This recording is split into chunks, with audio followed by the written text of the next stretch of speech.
Sukkot Sameach, special edition here. It's very late at night. I'm doing a video here because it's going to be Hoshana Rabba Tefillah. We're going to read a long Tefillah, bountiful Tefillah, important Tefillah. We're going to do Hoshanot very early tomorrow morning. Many people will double nets. Let's explore some information within regards to Hoshana Rabba, also Shemini Atzeret and Simchat Torah respectively, on this special edition over here on this specific night itself. So we know we are on the 7th day of the festival of Sukkot, and it's called Hoshana Rabba. Why is it? It's considered the final day, let's say, of divine judgment. And everything that we've practiced, or not practiced, we've prayed for on Rosh Hashanah, Yom Kippur, it's actually going to be finalized here on the specific day of Hoshana Rabba. In fact, I believe there's a midrash that tells us that Hashem told Abraham Avinu, our forefather, if atonement is not granted to your children on Rosh Hashanah, then I'll give you Yom Kippur. And if you don't, the people don't gain the atonement on Yom Kippur, it will be given on Hoshana Rabba. So it's a powerful day. And we'll quote Isaiah over here. The chapter of Isaiah, I will find out for you in a minute. Okay, yeah. So Isaiah actually says, they seek me day after day. And I think he actually brings, the Talmud is actually explaining that these 2 days refer to the day when the shofar is sounded. Obviously, that's naturally Rosh Hashanah, the New Year. And the day when we take the willow, that happens to be Hoshana Rabbah, the day when the heavenly judgment begins, and it's a day when it actually concludes in of itself.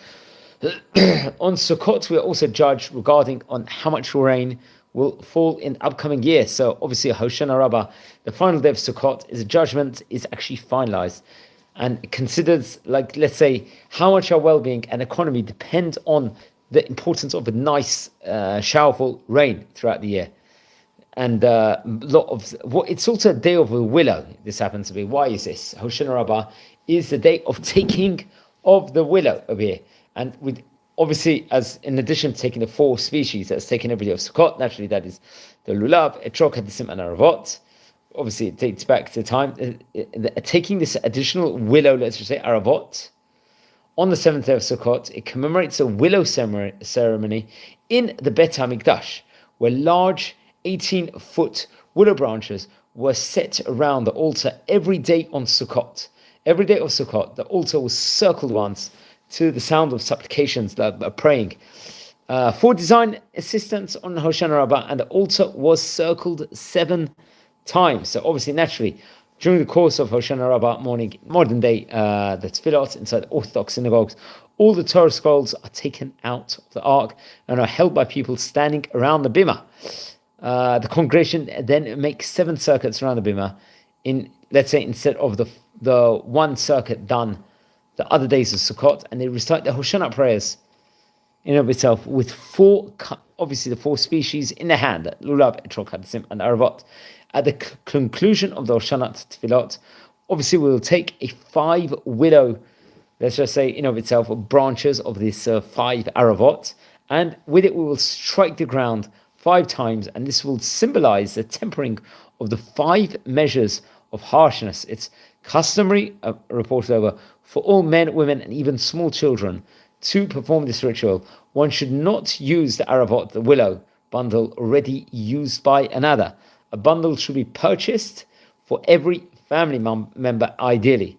After the bundle is used, many will have the custom of throwing it on top of the ark, which is very interesting. So let's see a few more of the nightly, let's say, the customs of Hoshana Rabbah. All night learning, like we're doing now, we are learning, doing a shiur over here. It happens to be after, let's just check my clock, nearly 1:30 at night. We are together here, Israeli time. So if anyone is in Israel, well done to you guys for listening to us. And obviously, we remain awake the night of Hoshana Rabbah. Many people would. Obviously, we've done the joyous dancing over the last few days. Many people recommend to read the book of Devarim, wherein the precepts to love and fear God are expounded at length. In certain communities, the entire book of Devarim is read in the synagogue from the Torah scroll. After midnight, the entire book of Tehillim is recited by many people. In some congregations, it's custom for, let's say, the gabbai, the synagogue person, to distribute apples. So this signifies a sweet year to the congregants. These applies And these apples are then taken home, dipped in honey, and eaten inside the sukkah naturally. Other observances, lekach, let's just say, what is that? Let's say the lekach is where the rabbi of the community would distribute lekach, this honey cake, on Hoshana Rabba to those who had not received a piece before Yom Kippur, which is very interesting. Morning prayers, tefillot, what does that comprise of? Because it's very lengthy tefillah, Hoshanat is, the morning service is a bit longer than the usual Chol Hamoed prayers. However, in many communities, the prayers, let's say, are augmented with many standard holiday prayers, as well as, let's say, more liturgy, additional liturgy, composed specifically for Hoshana Rabba itself. So it could last several hours. It's customary, according to some communities, I think, to sound the shofar as a call of repentance during the course of the tefillot, of the prayers. The Hoshana prayers and circuits are done immediately before the Torah reading, or in obviously some communities it will be after the Musaf prayer. So it depends which community we will actually be in. Now there's a festive meal is eaten in the sukkah. Well, some people would have the custom of dipping the bread in honey for a last time. Many would have different customs, like to eat different, let's say, ground beef or chicken. We know that there's a ikar mitzvah, especially at the time of Sukkot, to have red wine and meat also. So there's many different customs on this specific day. But obviously, we should dwell in the sukkah, enjoy the air of the sukkah. What does the word Hoshana Rabba mean over here? So Hoshana means to save, and is a recurring refrain of the Hoshana ceremony performed every day of Sukkot. So obviously, Hoshana Rabba, the Great Hoshana, we call it, was thus named because we repeat this ritual when we solemnly circle the Torah 7 times of the day. The name can be read as a great salvation, let's just say, which is also interesting. So we can actually relate over more information on this. Eruv Tavshalin, in the event, let's say, hypothetically, Hoshana Rabba falls on a Wednesday, so that Simchat Torah will be Thursday night and Friday, and Eruv Tavshalin must be made on Hoshana Rabba to allow cooking and other necessary Shabbat preparations to be done on Friday. So this will be affect the diaspora communities, because if it happens to fall on Shemini Atzeret on the Wednesday night and Simchat Torah will be on the Thursday night, then it will be straight away Shabbat. Now we are going to look at some of the Sephardi practices, let's just say in of itself, for Shemini Atzeret and for Simchat Torah over here. This is very interesting, excellent book over here, excellent article from Rabbi, I'll give you his name, Rabbi Jonathan Naxon over here. So now we're going to talk about sitting in the sukkah on the 7th day of Sukkot. What's the code of practice? One may not take down his sukkah on Hoshana Rabba. It's reported over. People may be allowed to remove valuables and necessary furniture for Yom Tov after the time period of Mincha Ketana. That's the first source within regards to this. I believe it comes from Shulchan Aruch in 666. Number 1, that one who will need to eat in his sukkah on Shemini Atzeret should remove 4 tefachim by 4 tefachim of schach. It's very interesting. While this does not invalidate the sukkah, it serves as, let's say, a reminder that one is not sitting in the sukkah in order to fulfill the mitzvah, because naturally after Sukkot, we don't add to the Torah, so there's no mitzvah. After the Chag, the festival, one may sleep and eat, let's say, in the sukkah, even if he did not remove any of the schach. This is very interesting. Before leaving the sukkah for the last time, before Simchat Torah, it's customary to recite, I believe, Ihi Ratzon, Shnizke Lishe B'Sukkah Shel Leviatan. That is a practice over here, let's just say, in of itself. The source, I think, has come from a Rama in 567, number 1. Now, using the sukkah and its decorations, let's just say, for Shemini Atzeret, can you do it? The sukkah and its decorations may not be used on Shemini Atzeret, even if Shabbat is on Motzei Yom Tov. One may not use a sukkah or its decorations until Motzei Shabbat. This is very interesting. If one is afraid that the decorations will get damaged, if he leaves them inside let's say on Shemini Atzeret inside the Sukkah or Simchat Torah, he may remove them on Hoshana Rabba. Now the tefillot of Shemini Atzeret, now different communities will have different tefillot to say over here. So if one remembers on Shemini Atzeret night that he forgot to recite Ya'aleh V'Yavo, this is during the last mincha of Chol HaMoed, he does not have to repeat the Amidah that night, since one does not gain by reciting the Amidah. So the poskim will actually dispute whether one has fulfilled his obligation of reciting mincha on a Chol HaMoed without Ya'aleh V'Yavo. And even according to those poskim who hold that one did not fulfill his obligation, a tefillah nedava would normally be required. However, there's no way to fix this mistake, since one may not recite a tefillah nedava on Yom Tov. Very interesting. Number 8. On Shemini Atzeret night, chapter 12, or Tehillim, Lamanetzeach ala Shemini, is recited before Arbit. Okay. Throughout Shemini Atzeret, one should recite et Yom Shemini Chag Atzeret Hazeh during the Amida Tefillah, naturally the 18 prayers, Shemona Esrei, as we say. And let's say that he must return to the beginning of the bracha of Ata B'chartanu if he accidentally said, let's say, et Yom Chag HaSukkot Hazeh on Yom Shemini Atzeret. This will be, even if he realizes a mistake during the bracha of Ratzei. However, if one already finished the Amida and has moved his feet, he must recite the Amida. The same is true for a Ben Chutz Haaretz on both days of Yom Tov. Okay, one must repeat Kiddush on Shemini Atzeret if he accidentally recited the Kiddush for Sukkot. That's interesting. If one is unsure if he, let's say, recited V'hatzienu after the words Ya'aleh V'Yavo, or if he continued with V'ata B'chartanu Harabim, let's just say, like one regularly would during Chol HaMoed on, let's say, a Rosh Chodesh, he should go back afterwards to the beginning of V'hatzienu.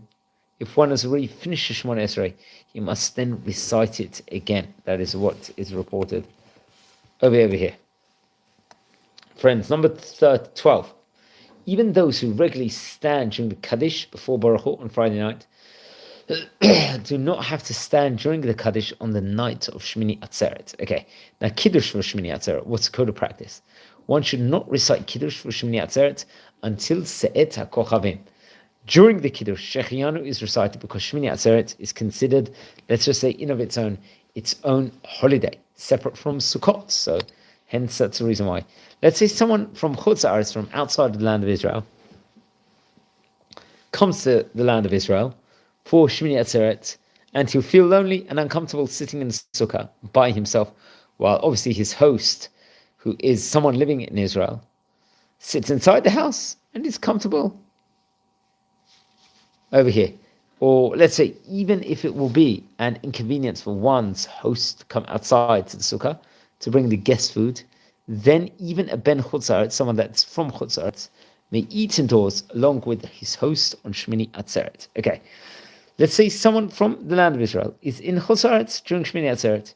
He must eat in sukkah along with the people from Chutz Haaretz until he is alone in a place where Bnei Chutz Haaretz will not see him. Okay, Kriyat Torah on Shemini Atzeret. What's let's say code of conduct over here within regards to that?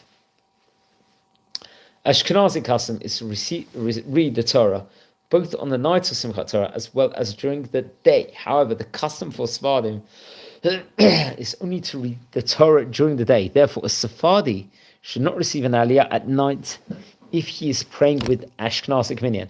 During Shacharit, let's say of the community of Bnei Yisrael, 3 Sifrei Torah are taken out. The first Sefer Torah is used to recite the beginning of Parshat V'zot HaBracha until the end of the Torah. The second one is used from reading at the start of Bereshit until Asher Bara Elokim La'asot. Interesting enough, the third Sefer Torah is used to read part of Parashat Pinchas, and the Haftarah is then read obviously from Vayachel. I believe the Haftarah is read from Vayichi in Sefer Bereshit, and Achrei Mot. Interesting. For someone that comes from Chutz Haaretz, only 2 Sifrei Torah are taken out. Why is this difference over here? First Sefer Torah is used to read from the beginning of Parshat V'zot HaBracha until the end of the Torah. And the second Sefer Torah is used to read from the beginning of Parshat Bereshit until Asher Bara Elohim Lasot. The third Sefer Torah is used to read part of Parshat Pinchas, obviously naturally from the book of Bamidbar in of itself. The Haftarah is then read from Vayhi Acharei Mot Moshe. Okay, number 25, point number 25 here in this excellent article. For, let's say, the people from Chutz La'aretz, from outside of Israel, only 2 Sifrei Torah are taken out. From the first Sefer Torah, the Parsha of Kol HaBochor is actually read. This actually comes from Devarim chapter 15, the verse number 19.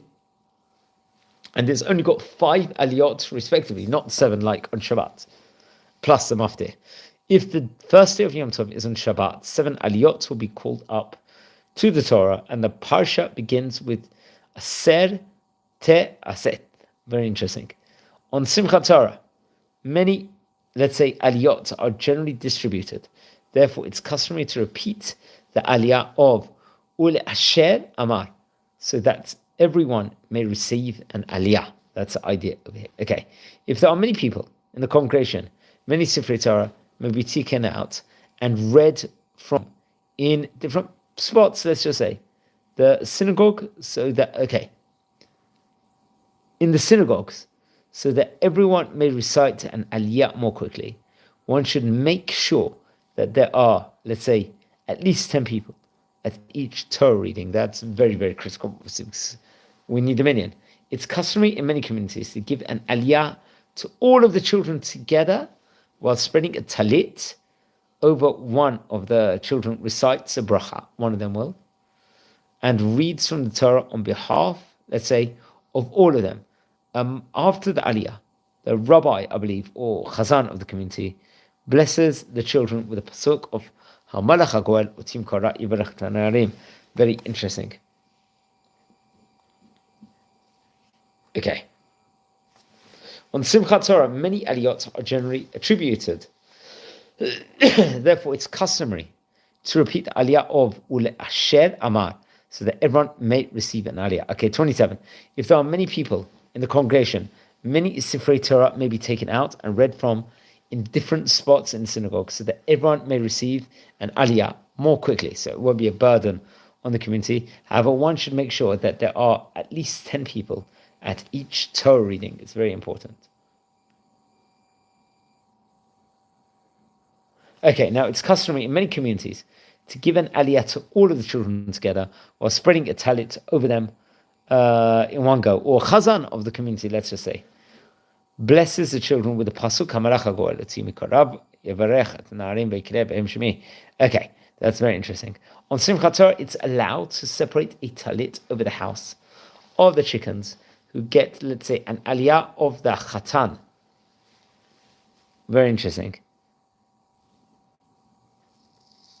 Okay, number 30. There are 3 chatanim on Simchat Torah. Chatan is the person asking. Then there's Chatan Torah and Chatan Bereshit. Very interesting. Chatan Me'oneh reads, let's just say, from Devarim, chapter 33, verse 27. The Chatan Torah, as, let's say, the aliyot before the person was called up for the aliyah in which the end of a parshat V'zot HaBracha is read, called Chatan Torah. The one who is called up from the aliyah is going to recite a blessing, bracha, over here. That's what happened.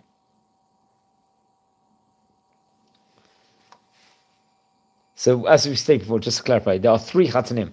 Simchat Torah, Chatan Me'oneh, Chatan Torah, and Chatan Bereshit. Number 31. So I'm not reading the entire article word to word over here. The nicest Sefer Torah should be used for reciting V'zot HaBracha, since many brachot will be recited over it. Very interesting. Even an Avel may be a Chatan Torah, it's reported over. Now let me get you a source for that.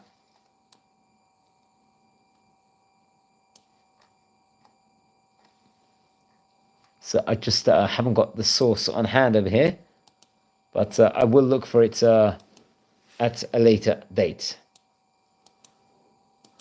Okay, so let's get some more halachot.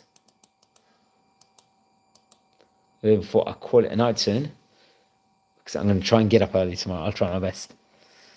One who is not married is allowed to receive Chatan Torah. Two brothers or a father and son may receive the aliyot of the Chatan Torah and Chatan Bereshit, even though two brothers or father and son may not normally receive two adjacent.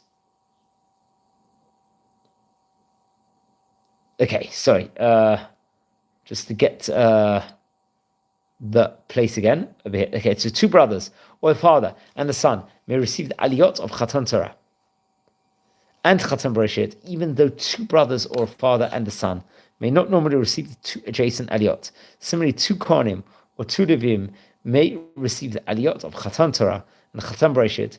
Even a third Kohen or Levi may recite the Maftir. Very interesting. Okay. So just the movement of the position of the camera. Okay, Chatan Torah and Chatan Bereshit should not receive any aliyot. However, if they did, they may still receive the aliyot of these positions perspective of Chatan Bereshit and Chatan Torah. Okay, so that's very interesting. A Ben Eretz Yisrael, someone from the land of Israel, may not receive an aliyah on Yom Tov Sheni, Simchat Torah, in a chutz la'aretz. I'd assume a minyan is referring to. Now, a ben chutz la'aretz may receive an aliyah, even a chatzima tova, which is very interesting. Now let's try and do two more short halachot over here. After completing Parshat V'zot HaBracha, naturally for Shnai Mikra, Chad Targum, some commentaries have the custom to recite Hadran, Alach, or Raita Kadisha.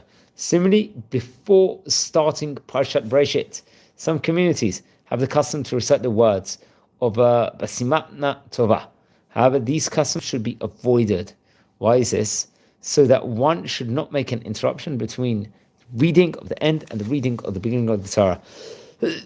Therefore, the Chatan Bereshit should immediately begin citing the bracha upon the Torah after the Chatan Torah has finished, let's just say, his bracha upon the Aliyah. Now, in this section, the last one is after Bereshit is read, Kaddish is recited, and another Kaddish is recited after Maftir. Very interesting. Now, friends, we're going to maybe continue tomorrow in this series over here, but good seeing everyone again. Please, we will continue this tomorrow on the topic of Mincha and Hakafot. That will be the next topics over here. We're a community here. We're learning about this excellent notes over here. Wishing all a Chag Sameach. Gemar Chatzima Tova. Everything that we've been done is sealed. Learn more Torah now and keep going. Have a great day, everyone.